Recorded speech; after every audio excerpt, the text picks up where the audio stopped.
Hello everyone, welcome to brain booster. आज यानी 27 मार्च के जितने भी इम्पोर्टेंट करंट अफेयर क्वेश्चन हो सकते हैं वो सारे डिस्कस किए जाएंगे। तो चलिए बढ़ते हैं अपने पहले क्वेश्चन की तरफ। किस बैंक ने भारत के पहले सॉवरेन ग्रीन बॉन्ड के लिए आवेदन किया है? यानी कौन सा ऐसा बैंक है जो भारत का पहला सॉवरेन ग्रीन बॉन्ड के लिए आवेदन किया है? इस प्रश्न का सही जवाब हो जाएगा HDFC बैंक। आइए देख लेते हैं कि ये सॉवरेन ग्रीन बॉन्ड होता क्या है। तो सॉवरेन ग्रीन बॉन्ड एक तरह का निश्चित आय साधन है। विशेष रूप से ये जलवायु और पर्यावरण परियोजना के लिए धन जुटाने के लिए निर्धारित किया गया है। पहला ग्रीन बॉन्ड 2007 में यूरोपीय निवेश बैंक द्वारा जारी किया गया था। क्वेश्चन ये इम्पोर्टेंट हो सकता है कि पहला ग्रीन बॉन्ड कब जारी किया गया था और किसके द्वारा जारी किया गया था। तो 2007 में जारी किया गया था और यूरोपीय निवेश बैंक द्वारा जारी किया गया था। सॉवरेन ग्रीन बॉन्ड जो भारत सरकार द्वारा जारी किए गए हैं, जिनकी आय सार्वजनिक क्षेत्र के परियोजनाओं में लगाई जाएंगी, जो अर्थव्यवस्था की कार्बन तीव्रता को कम करने में मदद करेंगी। कहाँ कहाँ पे सॉवरेन ग्रीन बॉन्ड्स के इन्वेस्टमेंट से जो पैसा आएगा वो कहाँ पे लगाया जा सकता है? जैसे एफॉरेस्टेशन में लगाया जा सकता है। एफॉरेस्टेशन मतलब पेड़ों को लगाने में किया जा सकता है। रिन्यूएबल एनर्जी, जो भी रिन्यूएबल एनर्जी है, जैसे विंड एनर्जी हो गया, सोलर एनर्जी हो गया, तो सोलर पैनल फार्मर्स को भी दिए जाने की घोषणा हुई है। उसमें सॉवरेन ग्रीन बॉन्ड एक यूज़फुल साबित होने वाला है। आइए बढ़ते हैं अपने नेक्स्ट क्वेश्चन की तरफ। किस प्राधिकरण ने राष्ट्रीय रेबीज नियंत्रण कार्यक्रम NRCP लॉन्च किया है? तो इस प्रश्न का सही जवाब हो जाएगा स्वास्थ्य और परिवार कल्याण मंत्रालय। स्वास्थ्य और परिवार कल्याण मंत्रालय और मत्स्य पालन, पशुपालन और डेयरी मंत्रालय भारत सरकार ने संयुक्त रूप से 2030 तक भारत से डॉग मेडिएटेड रेबीज एलिमिनेशन के लिए राष्ट्रीय कार्य योजना लॉन्च की। अब ये देख लेते हैं राष्ट्रीय रेबीज नियंत्रण कार्यक्रम क्या होता है। तो ये एक तरह का सेंट्रल सेक्टर स्कीम है। सेंट्रल सेक्टर स्कीम क्या होता है कि जिसमें कुछ हिस्सा स्टेट गवर्नमेंट करती है, कुछ हिस्सा सेंट्रल गवर्नमेंट करती है, यानी केंद्र सरकार। जैसे 90% हिली एरिया में क्या होता है, जो भी पहाड़ी क्षेत्र की राज्य है, जैसे अरुणाचल प्रदेश हो गया, असम हो गया, उत्तराखंड हो गया, हिमाचल प्रदेश हो गया, जम्मू कश्मीर हो गया, तो इन सब केस में क्या होता है कि 90% पे कौन करता है? सेंट्रल गवर्नमेंट, और 10% पे कौन करेगा? State government. वही जो अंदर के राज्य हैं, जैसे उत्तर प्रदेश, मध्य प्रदेश, राजस्थान, गुजरात, छत्तीसगढ़, बिहार, उड़ीसा, ये सब जो भी राज्य हैं, इनमें क्या करता है कि 60% सेंट्रल गवर्नमेंट पे करती है और 40% स्टेट गवर्नमेंट पे करती है। ये होता है सेंट्रल सेक्टर स्कीम। तो राष्ट्रीय रेबीज नियंत्रण क्या है? एक टाइप का सेंट्रल सेक्टर स्कीम है जो 2013 में अस्थाई वित्त समिति द्वारा 12वीं 5 ईयर्स प्लान यानी 12th 5 ईयर्स प्लान 12वीं पंचवर्षीय योजना के दौरान अनुमोदित किया गया था। इसका एम क्या है? उचित पशु काटने के प्रबंधन पर स्वास्थ्य देखभाल के पेशेवरों का प्रशिक्षण करना। अगला प्रश्न, प्रधानमंत्री ने किस राज्य में श्री मधुसूदन साई आयुर्विज्ञान एवं अनुसंधान संस्थान का उद्घाटन किया है? इस प्रश्न का सही जवाब हो जाएगा कर्नाटक। कर्नाटक के किस जिले से? तो कर्नाटक के चिक्काबल्लापुर जिले में प्रधानमंत्री ने मधुसूदन साई आयुर्विज्ञान एवं अनुसंधान संस्थान का उद्घाटन किया है। यहाँ पे है चिक्काबल्लापुर, यहाँ पे दिख रहा हुआ चिक्काबल्लापुर डिस्ट्रिक्ट कर्नाटक का। तो आइए कर्नाटक के कुछ और फैक्ट देख लेते हैं।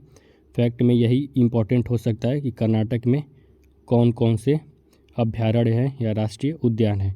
तो पहला है बन्नेरघट्टा राष्ट्रीय उद्यान, दूसरा है बांदीपुर राष्ट्रीय उद्यान, तीसरा नागरहोल राष्ट्रीय उद्यान, चौथा कुद्रेमुख राष्ट्रीय उद्यान और लास्ट है अंशी राष्ट्रीय उद्यान। ये जो उद्यान है ये इम्पोर्टेंट उद्यान है एग्ज़ाम पॉइंट ऑफ व्यू से।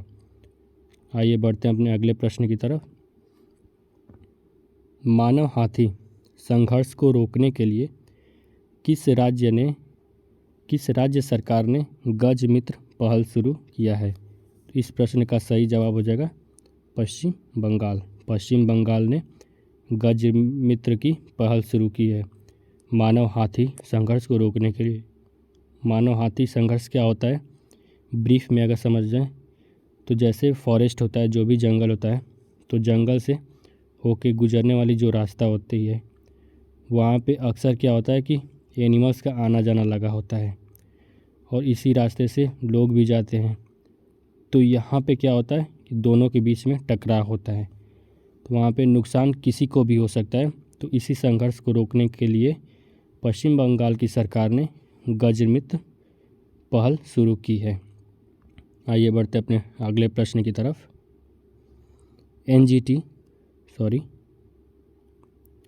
एनजीटी ने रामसर स्थलों की सुरक्षा में विफल रहने के लिए किस सरकार पर 10 करोड़ रुपए का जुर्माना लगाया है? पहले समझ लेते हैं कि एनजीटी क्या होता है। तो एनजीटी का फुल फॉर्म होता है नेशनल ग्रीन ट्रिब्यूनल। ये जैसे भी इन्वायरमेंट से रिलेटेड जो भी चीज़ें होती हैं, अगर कोई भी उसका फॉलो नहीं करता है, जैसे कोई रूल ब्रेक करता है, कहीं पे कार्बन उत्सर्जन ज़्यादा हो रहा है किसी कंपनी से, कोई केमिकल मैन्युफैक्चरिंग कंपनी है वो अपने सीवेज को किसी वाटर बॉडी में बहवा रही है, तो वहाँ पे क्या होगा एनजीटी आएगा। एनजीटी वहाँ पे अपने कानून को दिखाएगा कि ये आप लीगल काम कर रहे हैं कि इलीगल काम कर रहे हैं। तो हाल ही में किस रामसर स्थलों की सुरक्षा में विफल रहने के लिए किस राज्य सरकार पर 10 करोड़ का जुर्माना लगा है? 2 क्वेश्चन हो सकता है, कौन से राम स्थल के लिए लगा है जुर्माना और किस राज्य सरकार पर लगा है? तो किस राज्य सरकार पर लगा है? केरल के राज्य सरकार पर लगा है। और किस लिए ये जुर्माना 10 करोड़ का लगा है? तो जो भी वेम्बनाड और अष्टमुड़ी झीलें हैं केरला में, वहाँ पे एनजीटी ने ये पाया है कि वहाँ पे प्रदूषण की मात्रा ज़्यादा हो गई है, जो केरल सरकार प्रदूषण की मात्रा को कम नहीं कर सकी है।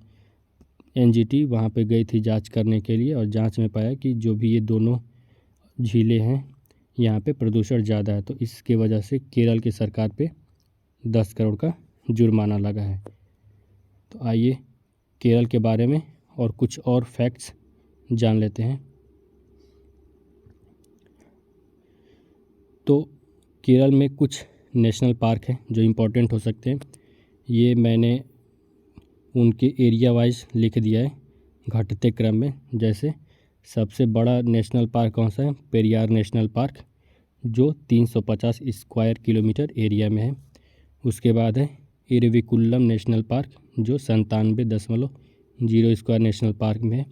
साइलेंट वैली नेशनल पार्क, उसके बाद है मथाकितेन 16 नेशनल पार्क, फिर है अन्नामुड़ी 16 नेशनल पार्क, उसके बाद लास्ट में है पंपादुम 16 नेशनल पार्क। ये है डिक्रीजिंग ऑर्डर में। क्वेश्चन ये भी आ सकता है, जैसे ये 3 क्वेश्चन में आ जाएगा और बोल देगा कि इसमें से किसका एरिया ज़्यादा है। अब ये कुछ इम्पोर्टेंट फैक्ट है केरला के बारे में। हमेशा केरला के चीफ मिनिस्टर और राज्यपाल के बीच में, यानी गवर्नर के बीच में हमेशा अनबन चलती ही रहती है। हाल में कुछ ऐसे विवाद थे, तो उस वजह से ये भी इम्पोर्टेंट हो जाता है कि केरला के मुख्यमंत्री कौन है। तो केरला के मुख्यमंत्री हैं पिनाराई विजयन और केरला के राज्यपाल हैं आरिफ मोहम्मद खान। आइए बढ़ते हैं अपने अगले प्रश्न की तरफ। यूनेस्को की रिपोर्ट के अनुसार विश्व की कितनी जनसंख्या के पास सुरक्षित पेयजल नहीं है? नोट करने वाली बात है, पेयजल नहीं है। तो इस प्रश्न का सही जवाब हो जाएगा 26%।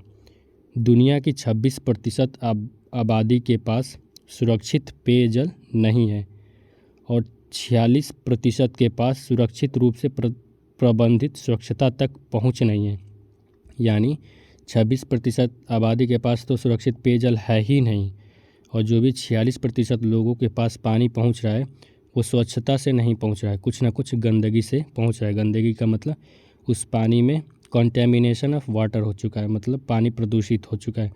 या तो उसमें फ्लोराइड ज़्यादा हो गया है, या आर्सेनिक ज़्यादा हो गया है, आयरन ज़्यादा हो चुका है, निकल ज़्यादा हो चुका है। इसी वजह से हर घर में क्या आप लोग देख रहे हैं, आरओ यहाँ पे है 26% of world population does not have a safe drinking water. UNESCO की रिपोर्ट में ये लिखा है। अगला प्रश्न है,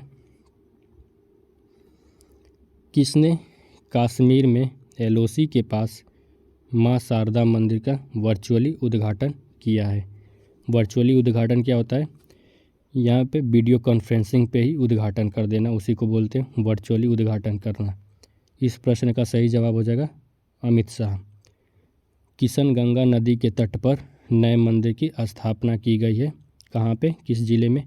कुपवाड़ा ज़िले में, जम्मू कश्मीर के। अगला प्रश्न है,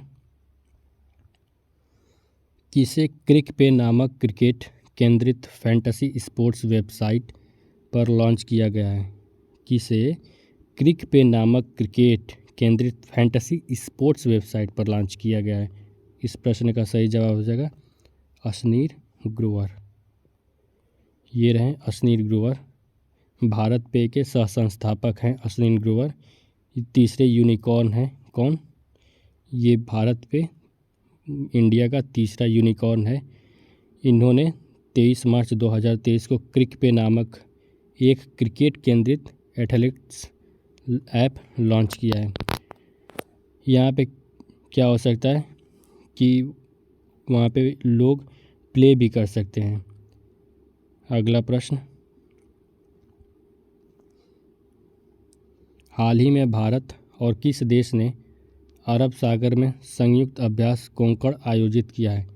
इस प्रश्न का सही जवाब हो जाएगा ब्रिटेन।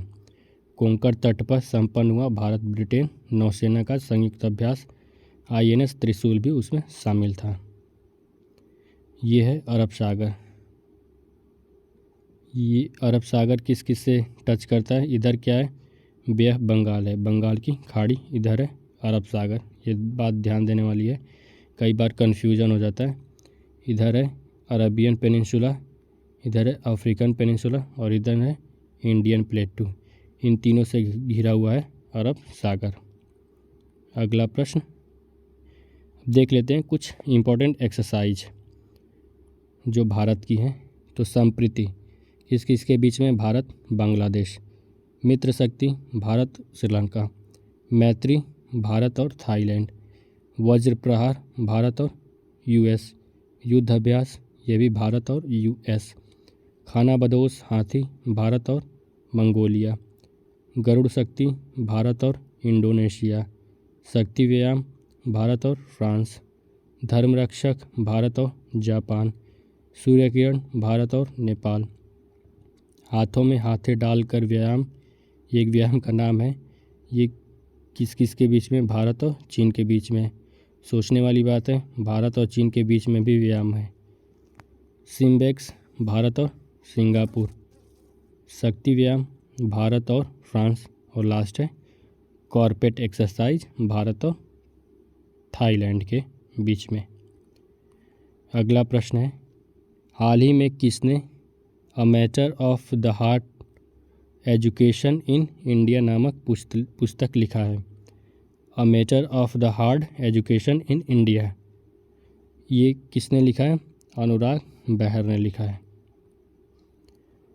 अब कल के क्विज का आंसर देख लिया जाए। Biomass 3P pellet to power to prosperity पर राष्ट्रीय सम्मेलन किस शहर में आयोजित किया गया है? इस प्रश्न का सही जवाब हो जाएगा दिल्ली।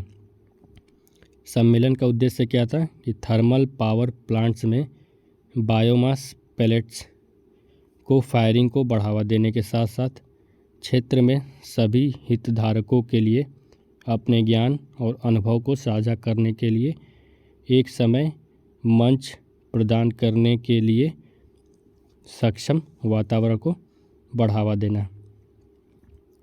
अब देख लेते हैं कि बायोमास पैलेट्स क्या होता है। तो बायोमास पैलेट्स एक प्रकार का बायोमास ईंधन है जो बहुत लोकप्रिय है।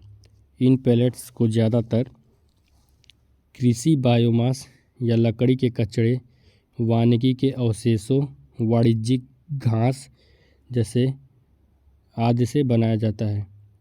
ये पैलेट्स न केवल भंडारण और परिवहन की लागत को बचाने में मदद करते हैं, बल्कि बायोमास पैलेट्स लागत प्रभावी संचालन की सुविधा में भी मदद करते हैं। बायोमास को फायरिंग क्या होता है? इसका अर्थ है बॉयलर के भीतर अन्य ईंधन जैसे कोयला, गैस आदि के साथ बायोमास सामग्री को भी दहन करना है, यानी उसमें डाल के मिला देना है। यदि लागत में वृद्धि किए बिना जीवाश्म ईंधन के उपयोग को कम करता है। जो बायोमास सामग्री होती है वो क्या होती है? सस्ती चीज़ें होती है, जैसे बायोमास लकड़ी के कचरे, ये सब क्या होती हैं? सस्ती चीज़ें होती हैं। इनसे क्या बनाया जाएगा? ईंधन। को फायरिंग ग्रीन हाउस गैस उत्सर्जन को कम करने में मदद करती है। ग्रीन हाउस गैस उत्सर्जन क्या होता है? जैसे कार्बन डाइऑक्साइड हो गया, मीथेन हो गया, इन सब को कम करने में मदद करता है। जीवाश्म ईंधन का उपयोग कम हो जाता है। कल के लिए क्विज़ है, किस राज्य ने युवा उत्सव कार्यक्रम का आयोजन किया है? इसका आंसर आप लोगों को कमेंट बॉक्स में करना है। Thank you so much for watching this video. अगर आप लोगों को ये वीडियो पसंद आया तो एक लाइक करें और चैनल को सब्सक्राइब करें। धन्यवाद।